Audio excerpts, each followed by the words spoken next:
Welcome back to our channel. In today's video, we'll be walking you through the updated process of finding blocked users on Gmail using your PC.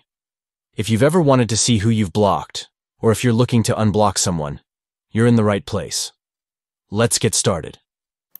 First, open your favorite web browser and head over to gmail.com. Once you're on the home page, log into your account if you haven't done so already. Now, look for your profile photo in the top right corner of the screen.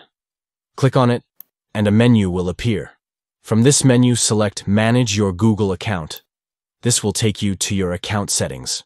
Once in the account settings, navigate to the left sidebar and click on People and Sharing. This section allows you to manage your connections and see who you've interacted with. Next, scroll down until you find the Blocked section. This area contains the list of users you've blocked over time. Take a moment to read through it. Now, if you're looking for a specific user, simply go through the list to find their name or email address. Once you locate the user you want, you can decide whether to leave them blocked or unblock them based on your preferences. And that's it. You've successfully found your blocked users in Gmail. If you found this video helpful, please give it a thumbs up and subscribe for more useful tips and tutorials. Thanks for watching, and we'll see you in the next video.